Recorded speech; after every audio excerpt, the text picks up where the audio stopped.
Hello, and welcome to another edition of Your Therapist Needs Therapist, the podcast where mental health professionals talk about their own mental health journeys and how they navigate mental wellness while working in the mental health field. I'm your host, Jeremy Schumacher, licensed marriage and family therapist, and today I am joined by Emily Lapolice. Emily, thanks for coming on and joining me today. Yeah, I'm really happy to be here. Thanks for inviting me. We had a roundabout journey to connecting. We did, because we're both busy working parents of young children. Yeah. We'll probably get into that as we talk. Sure. Emily, I always like to start with kind of the same question, which is just how did you get into the field of mental health? What's kind of the background there? And give us a little bit of that background story. Yeah, happy to. So thank you again for sharing space today. I'm coming today from the original homelands of the Massachusetts people, and particularly the Pawtucket tribe. So I just want to name that as well, also known as the Greater Boston area in Massachusetts. Sure. So just wanted to land there. And yeah, I'll give you the Cliff Notes version, Jeremy, and then if anything piques your interest, you just draw an asterisk and we'll get back to it. But let's see. So I believe, college, I majored in psychology. So right away off the bat, I knew that I wanted to help people. I didn't know much more than that. I started working at a shelter for abused children. And that was so during my college spring breaks and summer breaks, I was, volunteering at a shelter, or working rather at a shelter, my hometown of Springfield, Massachusetts. So there was just always something there. And after, so I undergrad, psych major, ventured into social work, got my master's in social work at New York University, finished that up in 2006. And I worked in New York City public school system. I worked in inpatient and outpatient mental health, a hospital in Harlem, Metropolitan Hospital, and primarily was working with children first, children, youth, and families, refugees, immigrants, and New York City was incredible in so many ways. And I guess somewhere along that line too, I came to yoga, my own yoga practice, probably right out of college, so about 20 years ago now, and found that just as a really lovely tool for managing my own anxiety and just the distress of being a human being, And so that kind of came organically. Around that time, grad school, New York, working with kids in the school system and hospital setting, I was kind of like, yoga, therapy, can that happen together? We feel things in our bodies, and our bodies are part of this whole thing too. So that's kind of that's where really things started to take a pretty focused, intentional shift. I moved to Boston, worked in the Boston public school systems for a bit, started private practice about 10 years ago, and found Dave Emerson's work in 2011, trauma center, trauma sensitive yoga. And so we can talk, a ton about that, but basically that's kind of the intersection of where embodiment practices and healing and all of it came into play. I specialize in perinatal mental health, particularly my own perinatal journey, and have a special interest in working with Indigenous and First Nations populations. I carry ancestry with 3 Indigenous tribal nations, and that has been a mind-blowing aspect of my own personal journey and how it has informed my practice and my work as well. Yeah, there's so much there.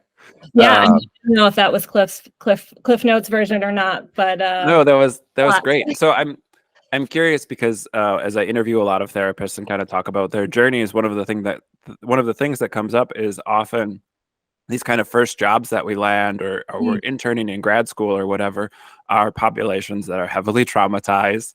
yeah. And for most of us, we're not trained very Yeah. well in trauma at that point in our careers. So I'm Sure. curious, like, was that a thing that you were aware of in your training, or was that like you just kept seeing trauma and so you kind of wanted to find some way to work with it?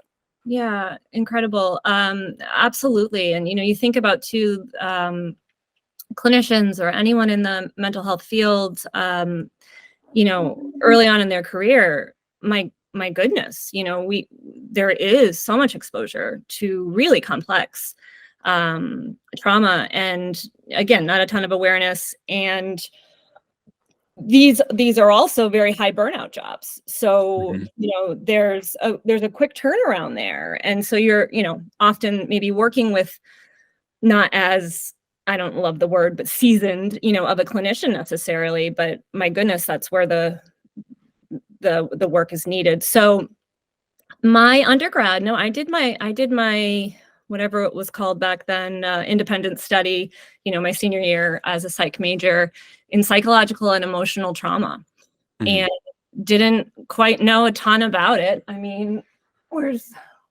good old Judith Herman? Her book's up here somewhere. But Judith Herman, trauma and recovery. That was the basis of one of my research papers, and um, that, yeah. So there was something there, and now where I am in my own healing journey, and being a clinician for over about 2 decades now, knowing my own family origin and Mhm. intergenerational trauma that was experienced, and I don't think it's at all happenstance that I was deeply gravitated to the field of trauma. Yeah. Yeah. So kind of your own personal journey is what drew you to yoga. Was that some burnout from the field? Was that like the population you were working with? Not that they traumatized you necessarily, but like was that, Uh, you said just to deal with life and stress. sure. I mean, I think my first yoga class was just like at a gym, so it was like a pretty kind of standard, more fitness based Sure. yoga class, and that is how certainly yoga here in the West has been very colonized and very sort of taking on this fitness exercise focus. Mhm. I mean, there's a million things we can talk about there, for sure. But yeah, no, I think I went to the gym and saw this yoga class, and however it was advertised, right? Like stress reduction, or, whatever it may have been. And it just kind of started as like a physical practice. I got, let's see, I was pretty deeply when I was in New York. So I was in my 20s in New York, and started practicing under a guru, and definitely fell into kind of guru culture, as Sure. well as kind of, if Dharma said that I should be a vegetarian, then I should be a vegetarian if I want to be a true yogi. And that whole culture for sure, Mhm. which had a lot of harm baked in it for me. And when I found the trauma sensitive yoga approach, it just was profound, changed my life, changed my trajectory of my career. But yeah, I think I came upon it initially in the way that many people here in the West do. Yeah. I have ADHD, so all my specialties are wildly unrelated because that's just the way my brain works. But I have Mhm. a strong sports performance background. I was the director of student athlete mental wellness at a college. I was NCAA coach. I played sports. So that's really my introduction to yoga as well. That, hey, this is good for your muscles. This is what we do on a recovery day. We're going to end practice early and we're going to do some yoga. Yep. Because I think as a psychologist, I had this background that said this is good for people's mental health. But that barrier, especially with athletes, to work on their mental health, it was kind of like this is a soft introduction of we're going to treat it like a workout because it Mhm. can be. Yeah. So I think it's really interesting that you bring up like that is kind of how Western culture has adopted yoga. And I think for a lot of people, that is the introduction to it. Yeah, absolutely. And it is now definitely sort of, what's the word, commonplace, or it's really worked its way in just to the general nomenclature of like, yoga is good for mental health. Yoga is good for stress. Yoga is good for anxiety. Yoga is good for trauma even.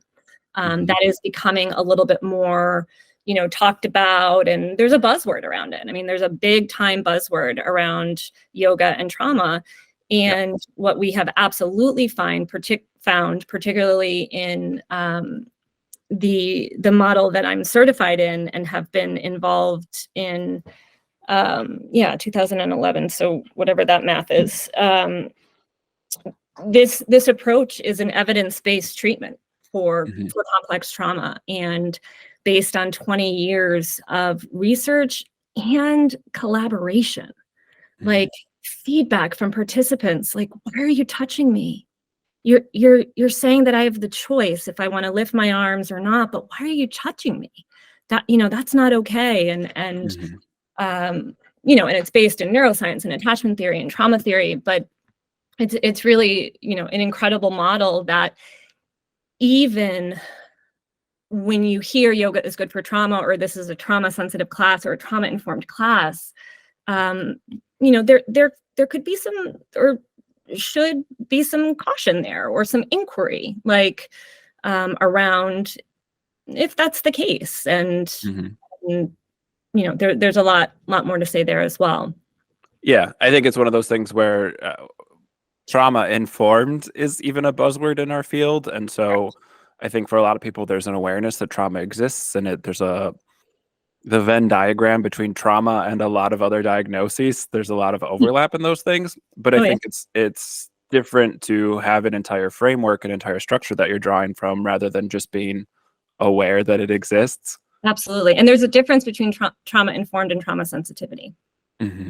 For how I've come to sort of understand it and describe it to folks that I work with, and I offer trainings around the country as well, that yes, being trauma informed, even if you think about it on a neurological level, and I can definitely geek out on the neuroscience and neurobiology of all of this, but being informed is sort of the prefrontal cortex. So there's some information. You've informed yourself. Maybe you have some awareness, or that XYZ about trauma. It's more knowledge based. Trauma sensitivity is truly an embodiment practice. When you can embody trauma sensitivity, when that actually comes out in action and in lived experience and through safe relationship, through non-coercion, all of that. And that is a much different thing than being trauma informed. Anyone could take a 3-hour continuing education, trauma informed, how to be, a trauma informed clinician, and watch PowerPoints, and it's all well and good. I mean, we need the information, we need the knowledge, we need the awareness, but really putting into action is a completely different thing, or maybe not completely different, but it's an offshoot of that. Yeah, I think, I own my own growth as a therapist. Like early in my career, I did not do a good job. It was like, oh, trauma, let's do a breathing technique, without the awareness of like, hey, that is triggering for some people. Like if you grew up with a parent who was an alcoholic and you held your breath every time they came home, me telling you to do breath work isn't healing at all. Absolutely. And even just stepping out on the macro aspect of that too. And yes, breath can be incredibly triggering. It can often be a visceral reminder of experiences of trauma. But even just stepping back a bit from the breath dynamic, that's just one example. It's the telling someone what to do. It's the sort of, and I'm not saying you did that, Jeremy. I didn't, I absolutely did as a younger therapist. But it's taking that directive position of power, position of authority, position of the expert, and saying, this will help you. Do this. And, this approach to yoga, and it's so much more than just yoga. This is really a way of being. It's informed my life and my parenting and my relationships. But it really is that sharing of power, just sharing of power, and seeing all the myriad of ways that can happen. Like, where can we share power? And I think as clinicians who inherently, no matter what, we're in a position of power. It doesn't matter. Then you layer on, socio-cultural dynamics, race, gender, ethnicity, sexual orientation, all of it, all of our identities. And then there's layers of power differentials in there as well. Yeah. Yeah. And there's so much in that, like if I'm forced to choose a style of therapy, I generally say collaborative language, which is very postmodern, very social constructionist. And it is because of my neurodivergence, I think I really was drawn to something where I did not have to be the expert, because I think like my brain was, I don't know, it's so contradictory all the time that I didn't want that. And then sometimes clients wanted that and I wouldn't do it because I was like, oh, I'm not supposed to be the expert. And like finding a way where, again, you're creating a space that's safe for people, and that connection can actually be truly collaborative, not just what every therapist says on their website of I collaborate with my clients, but that like, hey, let's totally from the ground up build this thing together is a much different experience. Yeah. And truly being in relationship with our clients. We're stepping into a relationship, the shared authentic experience of I'm a human too. I have struggles. I'm a mom. I have anxiety. I don't even like saying I have, but we navigate so much. Just the human condition is distressing at minimum, and traumatizing, in many ways as well. So having that shared authenticity, and that also helps depathologize all of this, to depathologize healing, to decolonize healing, and to kind of say, yeah, we're kind of all healing. There's individual and collective healing, in so many layers of this work. So that shared place of doing it together, kind of healing together. Yeah. Do you mind speaking a little bit about kind of not sure what word I want to use here, some of the pitfalls or traps that can exist in the wellness community? I work as a religious trauma therapist, and I work with a lot of people coming out of high control religion, but also I think oftentimes some of the new age spaces, some of the guru kind of mindset that you mentioned earlier, those things can be in a weird way just as high control and just as toxic for people. Do you mind speaking about that experience a little bit? Not at all. And I can certainly reference some of my own religious trauma growing up as well. That absolutely played into so much. Yeah, I think it comes down to dogma, taking a dogmatic stance in anything. Dogma, I think when we first hear the word, we immediately go to religion, and it's not the case. I think if I looked it up one day, I was like, I'm just curious, what Merriam-Webster had to say about it. And I forget off the top of my head, but it was sort of, having a undisputed belief or just this, this notion that this is truth. And there's no other alternative than this truth, this way, this one way of doing things, this one right way of doing things, this one right way of being a human, being a therapist, being a Catholic, being a yogi. So that extends so deeply. And when we really, and when we really start looking at it with that lens, you see how dogmatic human existence is right now in the modern world. And I can definitely speak to some personal lived experiences in this landscape. And I also just want to overlay my journey in the past handful of years around retrieving and reclaiming my Indigenous heritage and learning so much more about Indigenous ways of being and seeing and knowing and doing, and how, for the most part, and I'm still learning big time, but it's sort of the antithesis of dogma. And that has just landed in my body and in my cellular fabric as this sort of visceral sigh of relief of like, oh, right, that's how it was, that's how it could be.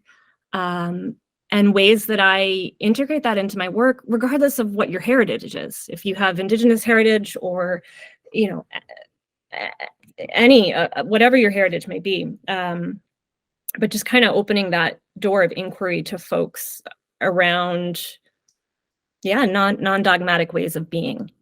So to go back to your other question, as far as the health and wellness field, and certainly yoga, I gave that one example of a very, very well-known yoga guru in New York City. And there was, and I was super curious. I was really curious about Indian philosophy and learning more about the sacred practice of yoga. I mean, it's its own Indigenous practice.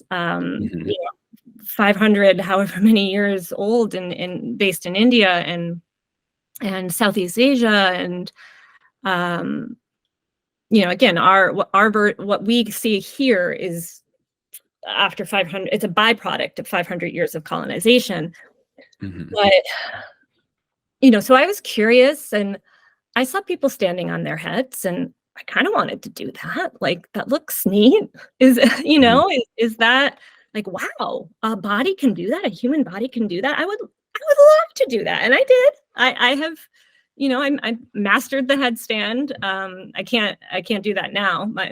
Too much, the vertigo would not suit me at this point in my life. But there just was, we would gather around him. It felt very sort of like we were disciples. And so I came from a Catholic upbringing and experience as a child, educationally as well, in a Catholic school growing up. And it did kind of have this, we were kind of gathering around him, and he was telling us, the right way to be, the best way to be. And we absolutely mirror that in the mental health field, in the health and wellness field, where, there is this adoption of, I'm an expert. I have now, because I did X, Y, and Z, or I have however many degrees hanging on my wall or alphabet soup behind my name, I know about your experience. I know the best way. I know how to help you, how to, and there's, and again, like right off the bat too, there's that power differential of even like, you need help. And, and I need less help, maybe, so I can help you more because I need less help and you need more help. But we all need help. We all need support. We need community.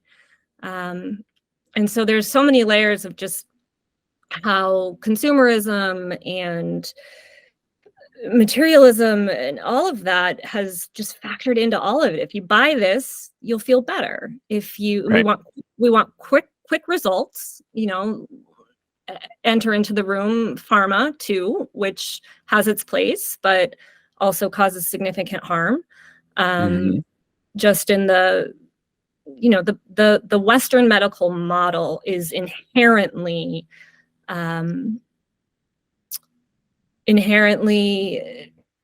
has that sort of expert position to health and wellness. Yeah, and inherently pathologizing, like someone needs to be broken or bad or wrong or ill in some specific way. Yes.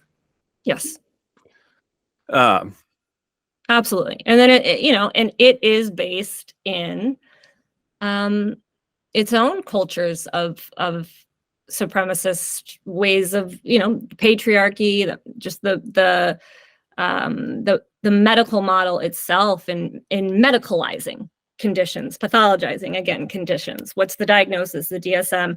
I really only use the DSM to prop up my laptop when I'm doing a Zoom call or something. So, it is a good thick book for that. I also use mine for that. Well, and it's so interesting too. I think it's I'm coming up on 15 years of doing therapy, which seems like a long time to me. And I look back at like even just owning my own practice and creating space differently because I don't have to deal with insurance companies, or I don't have to do some of those things. But again, like that's a position I'm at 15 years into this career, not something that I felt like I could or knew how to do a year or two out of grad school. Sure. Yeah, absolutely. And that's a whole thing too. I remember, being in my social work, grad program, having come from, some experience prior, as I mentioned, working in shelters with youth and kind of really, quote unquote, being on the ground and working in substance abuse treatment centers in Brooklyn and the hospital setting in Harlem. And this notion of being in private practice was something that I felt I didn't want to touch with a 10-foot pole. There was this, snootiness to it, or those people are just in it for the money. Yeah. Or, selling out or so I had to grapple with some of that. And I think it's something that we all need to continue to grapple with. That,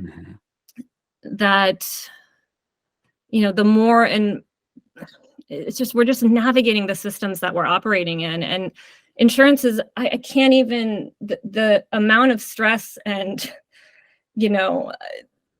PTSD I have from being on the phone with Medicare for hours, and the amount of money that I've lost revenue, and I didn't submit it on time, and all of those aspects of how the system is just not supporting us, and certainly, as consumers, but as practitioners as well. But then when we get tired of navigating that system, which it's understandable why so many of us do, we're also blocking access. We're also creating these pockets where healing is only available to some. I struggle to pay my own therapist out of pocket $150 a week. Like that's not a small amount of money, $600 a month when you have, 2 young kids and have your own business, and we pay for health insurance. So it'd be nice to be able to use it. But there's kind of this, huge wave across the field where therapists just aren't taking it anymore. They're just not, and there's no like judgment in that statement, but there's more like inquiry for us as professionals to really think about, are we sort of gatekeeping healing? Yeah. And I think doing this podcast, I get to talk to a lot of therapists. Like everyone I talk to dislikes it, like there's an aspect of like, do you lose money taking insurance companies and deal with all the unhealthy practices that insurances make you engage in with diagnoses and other things? Or are you limiting who has access to you? And when we have a specialty or we're trained in a specific way that can really help a vulnerable population, it's difficult. There is no easy answer. Like, as far as I know, I'm the only religious trauma therapist in the state of Wisconsin. Like, that weighs heavily on me of like, but I'm not cheap. Like, it's what about those people who are coming out of a high control situation, a high control religion, and need someone with that expertise but can't afford it? And so it's this back and forth of, I don't know. Yeah, I don't know. It's easy to throw your hands up and be like, oh, capitalism, but like that doesn't really inform what we do on our day-to-day basis then. I know. Yeah. It's a deep issue for sure. Yeah, and what we mentioned too, circling back to that beginning, or the beginning of our careers, perhaps certainly being 20 years old and going up to the Bronx to work in a substance abuse treatment center and not knowing what I was doing at all, right? And so many times working with the most vulnerable populations, and then the clinicians, or the quality of care, not just quality, but the level of training and lived experience. I mean, training is one thing. Continuing education, again, the alphabet soup, that's one thing. But having lived experience of, certainly personal lived experience, but also just working in the field for X amount of time.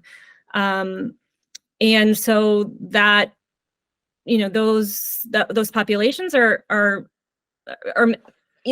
oftentimes the populations who need a lot of support, or need support most, are working with 20-year-olds, right out of school. And so, yeah, there's a lot there. Yes, I've told that story before of my own experience. I interned at a homeless shelter, and I was like doing mindfulness with these clients who were homeless, and like, because that's what I knew how to do. Like that was my full toolkit at that point of a 20-year-old in grad school who knew how to do my first 2 sessions, and after that, bit of a question mark, and working with this really, highly traumatized, lots of high level of need caseload, and the burnout that happens. So if you don't mind pivoting a little bit, can we talk about some of the work you've done, and kind of, it sounds like a journey to learn about your Indigenous heritage and then reclaim it. What was going on there? Yeah, sure. My father is a complex trauma survivor, and it's his own story to tell, but had a challenging upbringing for sure. And he knew that he had Indigenous heritage. I don't think they called it that at the time. He remembers seeing pictures of great grandmothers in sort of full regalia. The tribes that he has, and that I have origin with, are mostly in the Eastern Canada, what we now call Eastern Canada. So the Mi'kmaq tribe, kind of around Nova Scotia, the Huron tribe in Ontario. And interestingly enough, my mother also has Indigenous heritage on her father's side with the Seminole tribe of Florida. And so it was something that we knew about as kids. The word Indian was used, not Native American or Indigenous, but that we had Indian blood. And I think because of my father's trauma history and the challenging dynamics, family dynamics therein with his family of origin, we just didn't know enough about it. It wasn't part of our culture. It wasn't part of our upbringing. My mother has some Indigenous heritage, but mostly Italian. So that was sort of our dominant culture as a family. And the Italian culture is a strong one, and also the Catholic culture is a strong one. My father was raised Catholic as well. So there was this kind of part of our history that we were almost kind of denying, shunning. That's the quote unquote bad part of your family, your lineage. We don't talk about that. So it was definitely just something that wasn't really well known to us. And it was through the work that I'm doing with the Center for Trauma and Embodiment and many of my colleagues, because this program and this model is an international one. We have connections with so many folks, and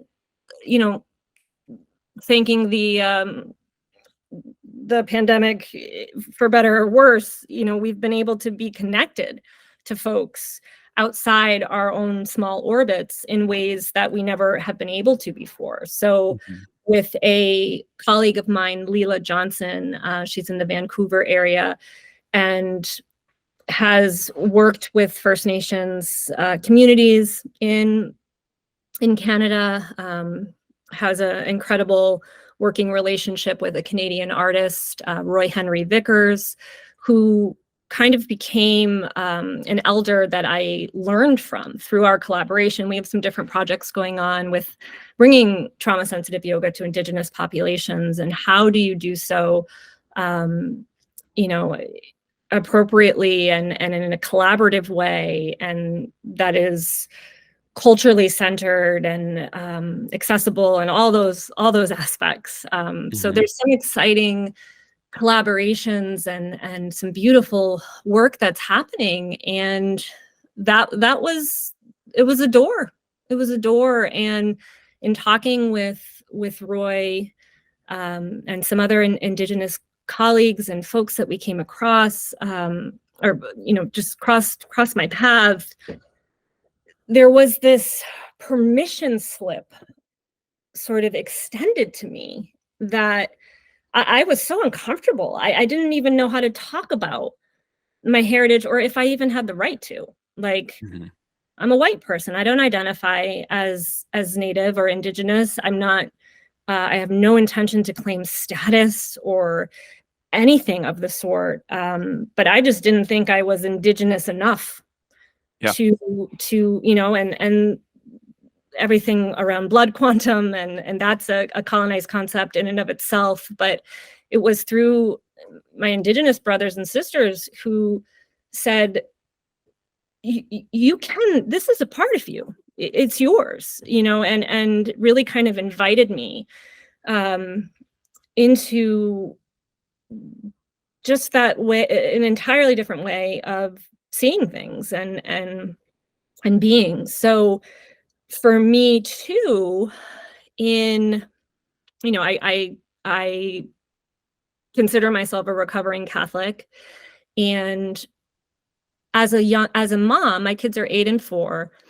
My husband is pretty raised agnostically. His mother was Catholic and his father was Jewish, but they were very, very, kind of open-minded, and they had a Christmas tree and a menorah, and just very, very open. And so when we, bringing our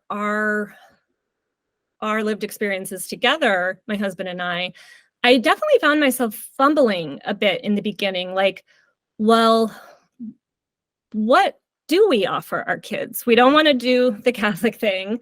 We don't even necessarily want to do the Jewish thing. We don't really want to do a thing, like a capital T thing, a capital D dogma thing.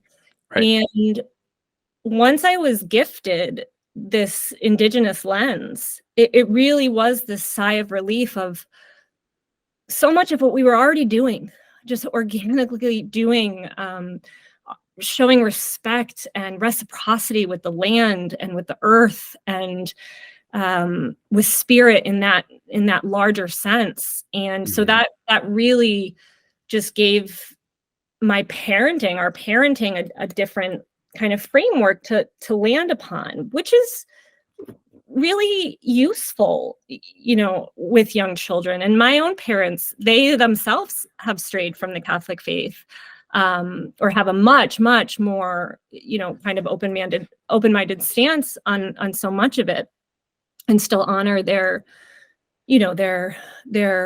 initial belief systems. But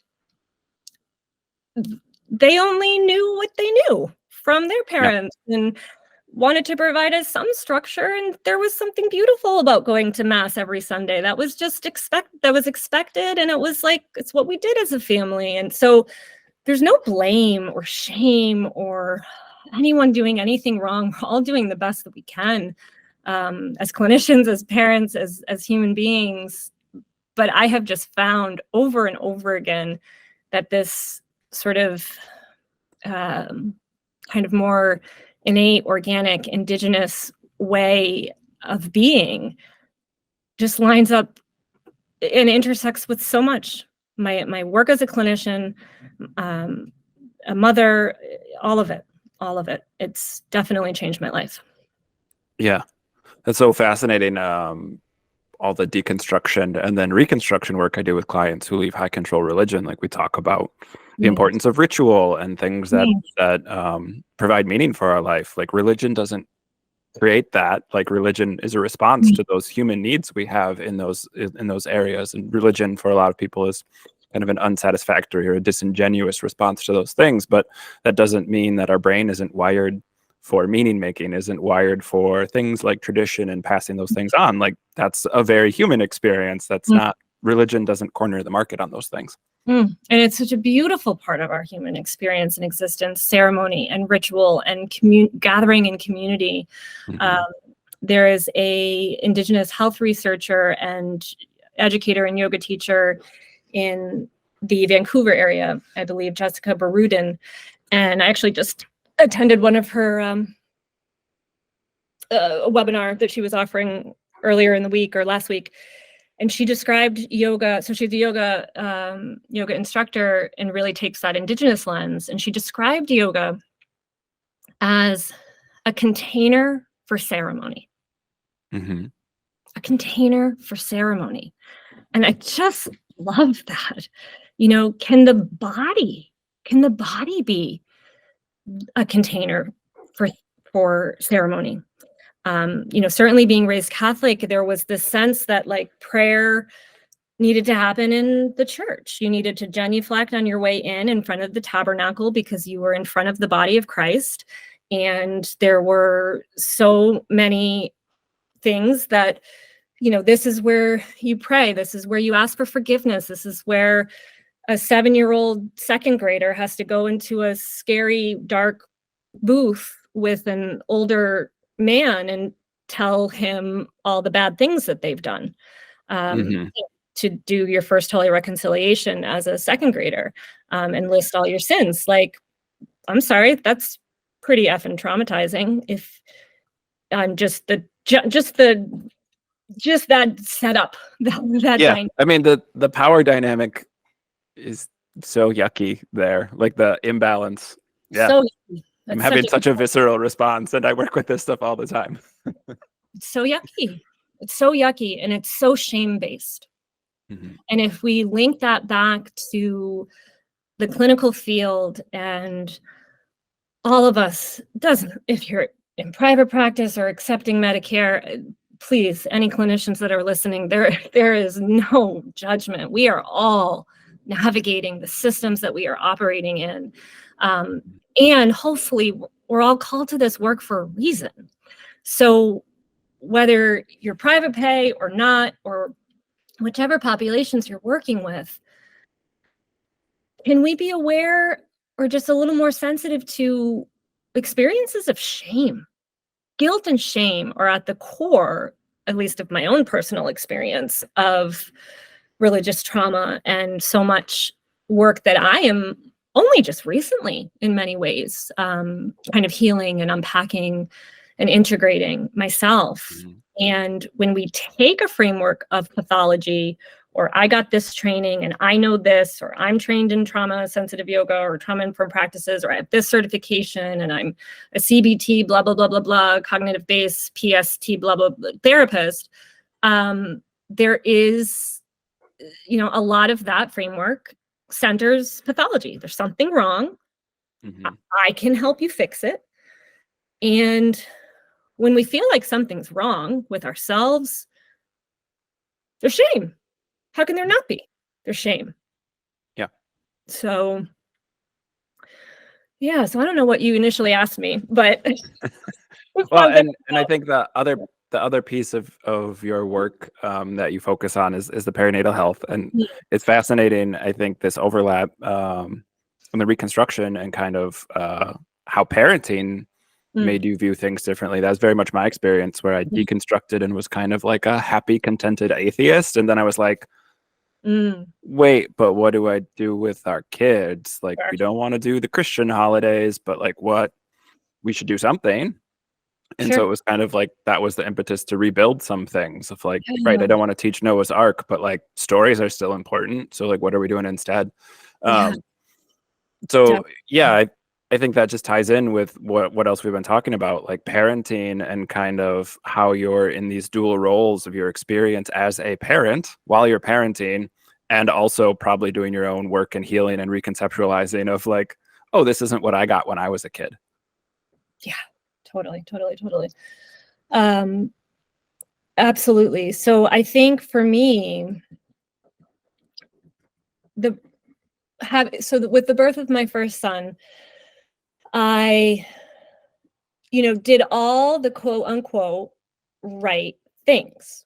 Now, granted, this is from a deeply, a place of deep privilege, access to resources. I did all the prenatal yoga classes, all the prenatal vitamins, all the stuff, drinking this juice or not drinking that juice, or doing all the things and preparing myself and taking a hypnobirthing course.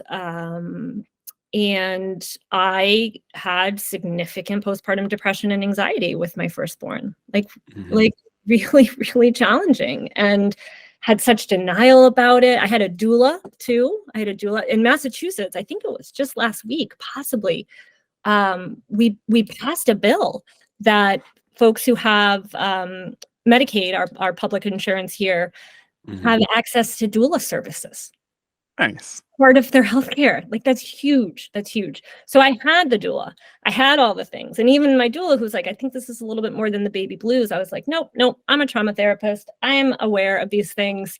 I got this. Like, I've wanted to have a child my whole goddamn life, ever since I was 4 years old with the Cabbage Patch Kids and all the things.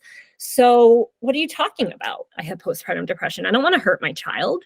I love my child. Like, just all these beliefs that we have. I didn't know what postpartum depression was.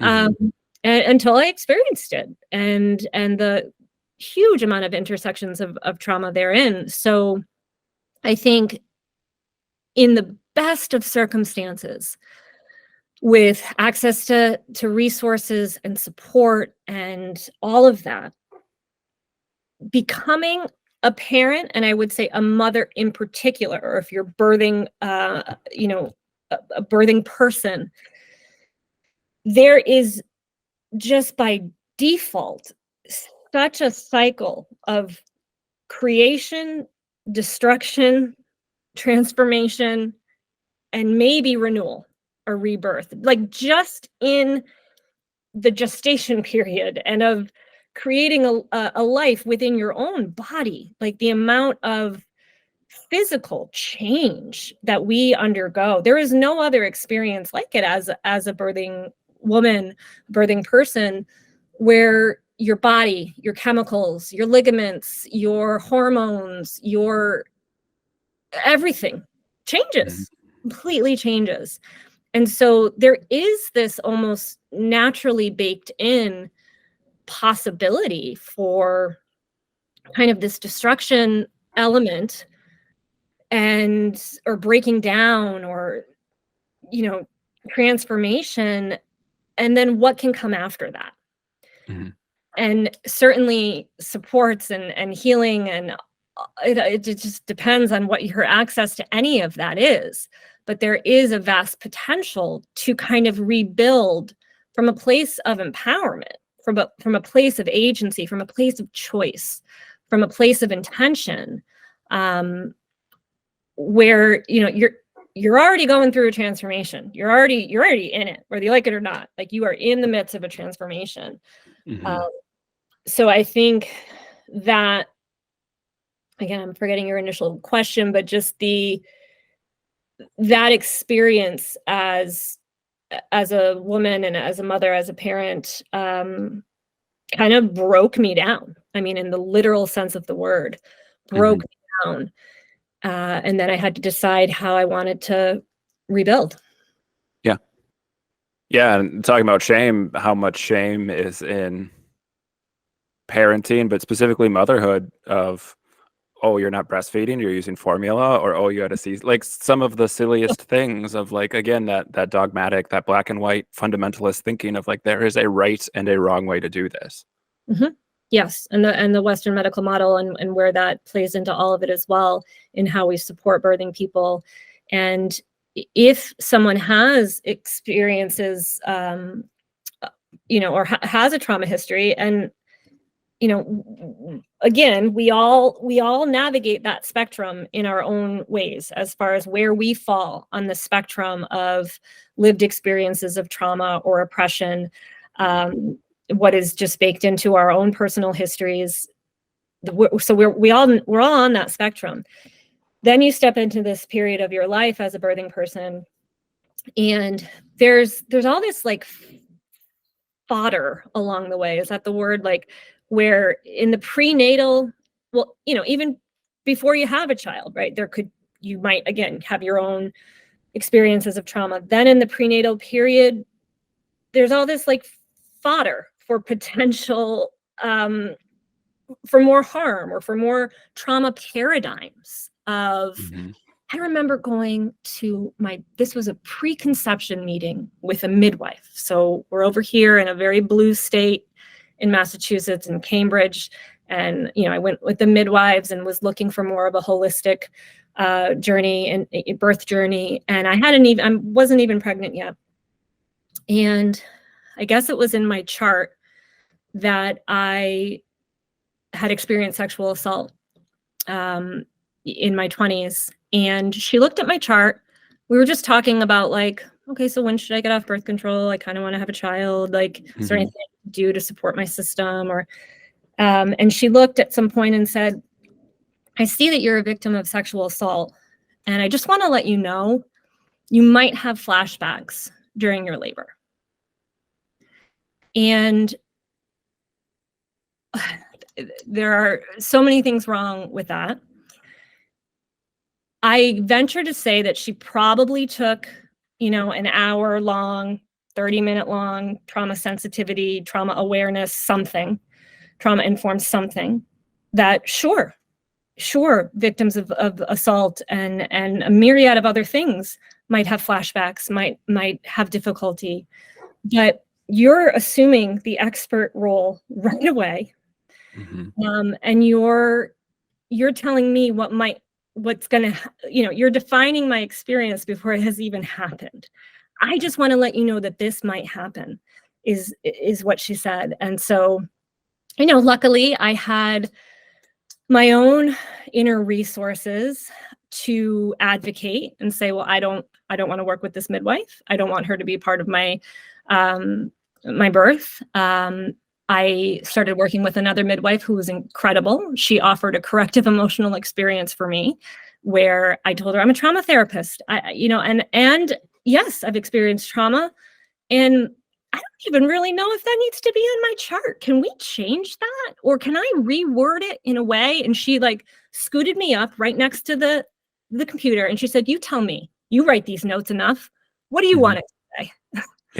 Yeah. And I said, yeah, I forget what I said. I have a history of assault, or I don't even know if I said that, it's resolved. It's been worked. It's not part of my presentation or my story at this moment. So that ability to kind of rewrite my story and take some ownership back. So there are just so many places along the way before conception, prenatally, especially if you're navigating the Western medical model, intrapartum trauma. Here's a word for you.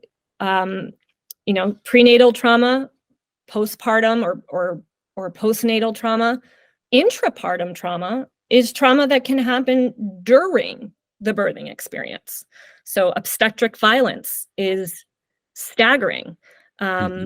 And other places where you might have a traumatic birthing experience. So there's all these intersections along the way. So it's kind of just this very ripe, tender time where there's quite a lot happening for a woman, for a birthing person in this parenting journey, where you lose agency over your body, whether you like it or not. There's something is happening to your body.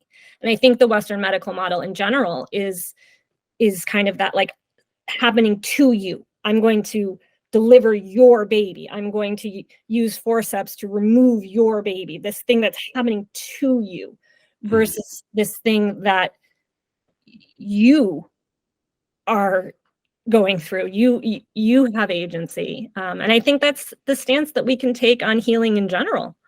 Yeah. When we step out of that position of power and expert of this is what's going to heal you versus, healing. Is that something that interests you? You want to heal? What would that be like for you? I don't know. Let's do this. Do you want to do this together? I'd be honored to walk alongside you. And that's just a whole different ballgame. Yeah. Yeah. And there's so much there. We could do like 5 more sessions on each of these, 5 more episodes on each of these topics. For sure. So I don't want to put you on the spot. I'm going to, though.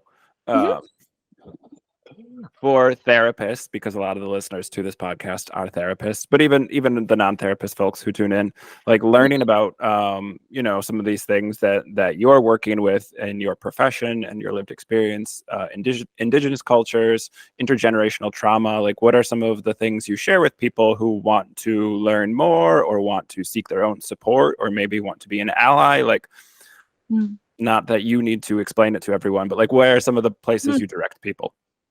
Sure. Like if they're curious about trauma healing or indigenous I know that was being such a big question. Or perinatal mental health.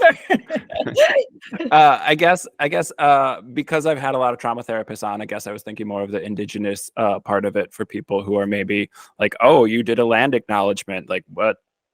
Should I have that in my email sign off? Like, where do I go for information on that? So I'm curious, kind of, again, not that you need to educate everyone, but that where do you say like, hey, here's good resources if you want to learn more, if you want to dig into this, what are some resources that are out there for people? Oh yeah, great.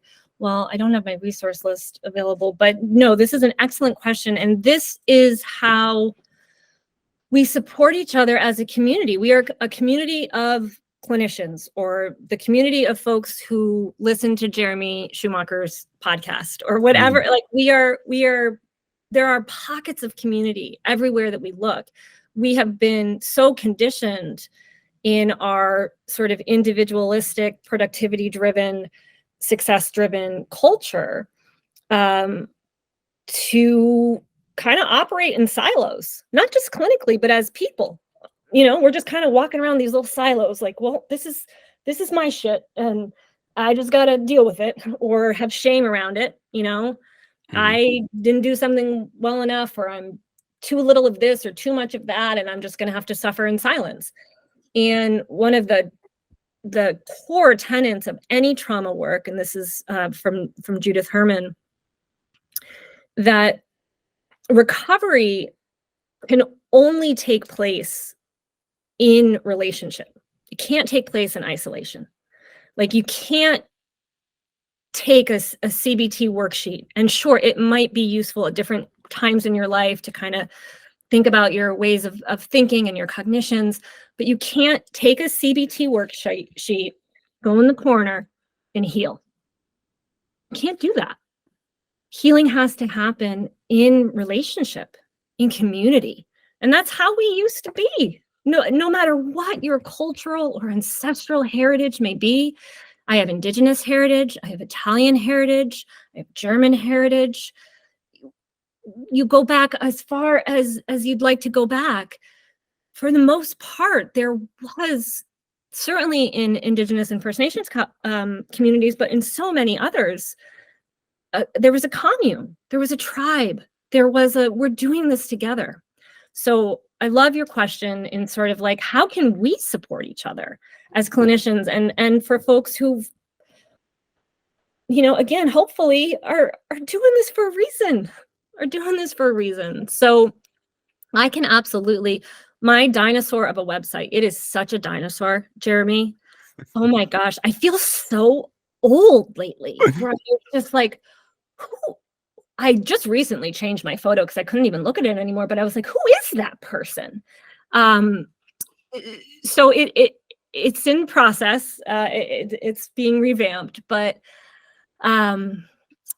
I definitely want to load it up with resources and so many things. So, I mean, I don't think I can rattle it off my tongue right now. I mean, traumasensitiveyoga.com, there you go, is Yes, certainly a place to start. That is, we will have that in the show notes. We Carrie Fillion was a guest on, and she's a graduate of that program and does trauma informed yoga in her practice. So talks about it a little bit already, but we'll link to that as a great starting point. It's a nice place to start.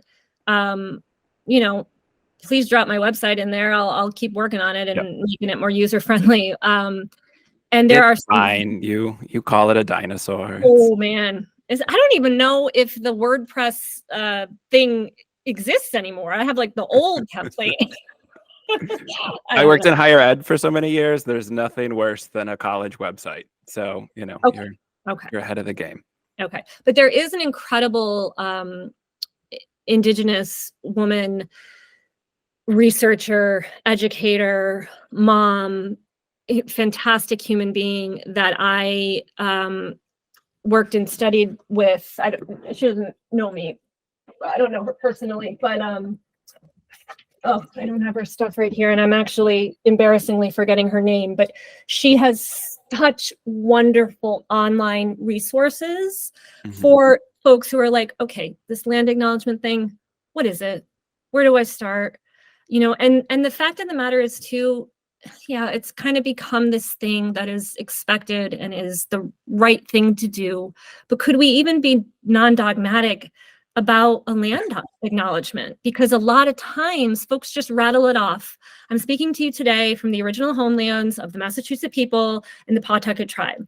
That's great to know that. That is so great to know that. And that's another distinguishing factor of being trauma informed or culturally informed or indigenously informed or indigenously curious or indigenously respectful. I think most of us, certainly not all, but most of us, have some respect for the lands that weren't really ours to begin with, and want to pay homage to who was here first. But there are very personal ways that you can do that. Even when I lead trainings, and all different folks come to my trainings, you don't have to be a clinician. Anyone who's interested in sort of decolonizing, depathologizing practices. And I start with a land acknowledgement, and I also say something along the lines of, feel free in this moment, if you'd like, to land, right? So as a verb, to land where you are, to land in your body, in the space that you're in the room that you're in. Maybe you notice where your body's connecting with the ground. Some of that is how I offer invitations toward embodiment. But then there could be, and if you have a relationship to the land, or if you know anything about the lands that you're on, feel free to acknowledge or reference or pay respect to the lands, et cetera, et cetera. Like, there's so many ways that we can do a different, we can kind of come upon that in a very different way that, quote unquote, lands for people authentically, without just like reading something off a sheet of paper. Mm-hmm. Yeah, and I think it's hard. I mean, hard's maybe the wrong word. So much of the imperialistic and colonizing culture is what a lot of us, I'm a millennial, a lot of people in my age range grew up with. And so trying to learn, but feeling like bad about not knowing, and like feeling that shame and trying to set that up. Like, I'm a marriage therapist, but I work with lots of poly and ethical non-monogamy and alternative, I don't like that word, but like alternative relationships. And like, right, I don't know, that's the language on my license, so I call myself a marriage therapist. And yet trying to find that language that speaks to other people, that's inclusive for people. Like, unfortunately, there's not a black and white answer for a lot of these things. It is relational. It is, we build that together. And so it can look different in different contexts. Absolutely. And I think at the heart of embodiment practices, and I consider myself an embodiment therapist, we all have a body. that might be the one thing we all have. If we're trying to find the common denominator of human existence, we all have a body. Mm-hmm. Our body has a myriad of different lived experiences and experiences of trauma, sociocultural injustice trauma, and there's no diagnosis for that too.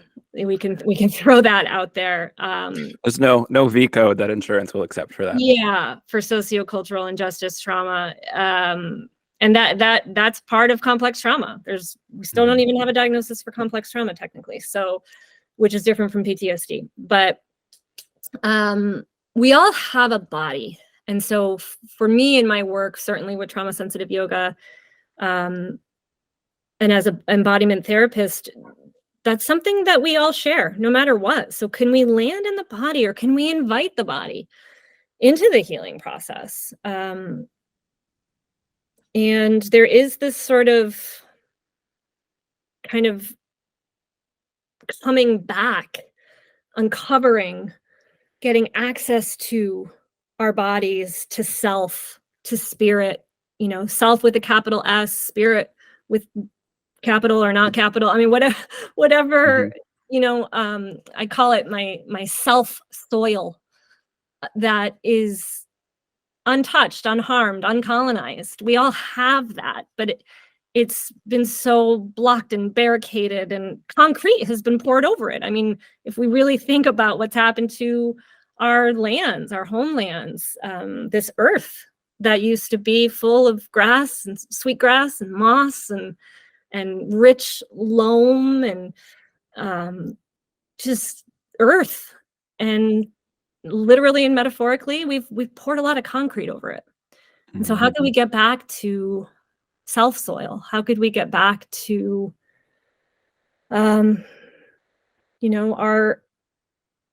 quote unquote indigenous selves, like regardless of our origin, but our sort of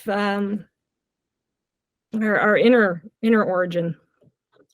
And I think that's something that is available to all of us. I've been doing a lot of parts work myself, internal family system, that has absolutely also changed my life and transformed my own healing journey.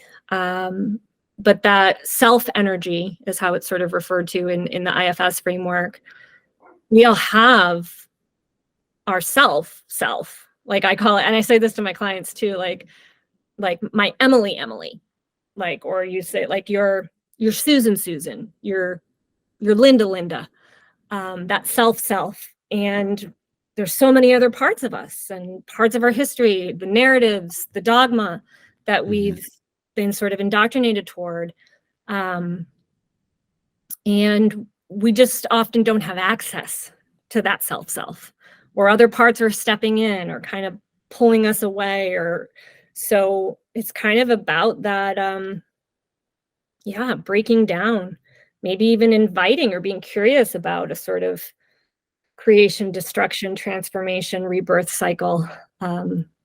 And for women, we go through that about every 28 days, so to speak. So we're pretty seasoned, or persons who have menstrual cycles.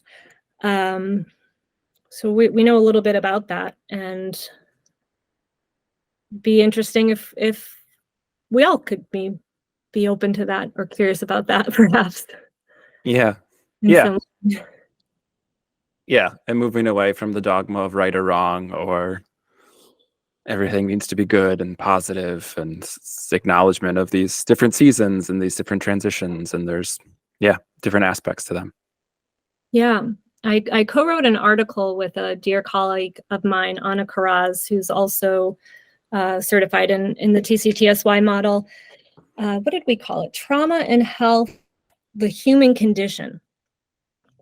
So that's a good little read too, just around a lot of what we've talked about, the experience of being alive,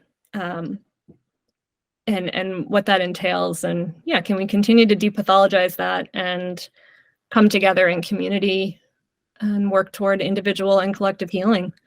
And it doesn't stop. It, like, after 8 sessions or however many treatment plans, or now you're healed, now you're okay, now your trauma's done. Right. No, it doesn't stop. And can we be in a state of inquiry and curiosity, kind of versus pathology, shame, blame, something's wrong. We could be curious together. Yeah, that sounds so much better. Yeah. Emily, this has been great. I'm so glad we were able to connect and find some time.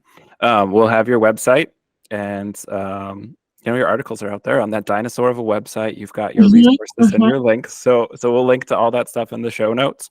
And for folks on the East Coast or therapists who want to get informed on some trauma-informed yoga, we'll have those links up as well.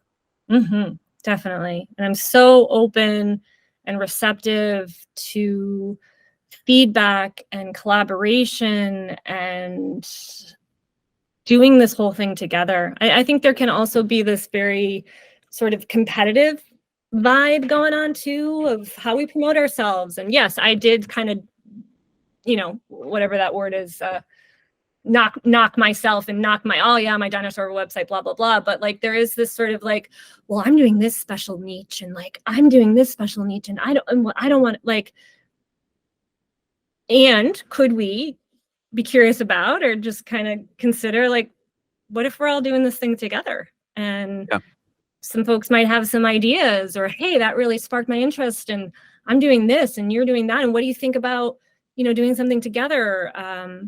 It all can only happen in community and in relationship, and not in isolation. And that goes for us too, because clearly, what is the name? Your therapist needs therapy. That's the name of your podcast.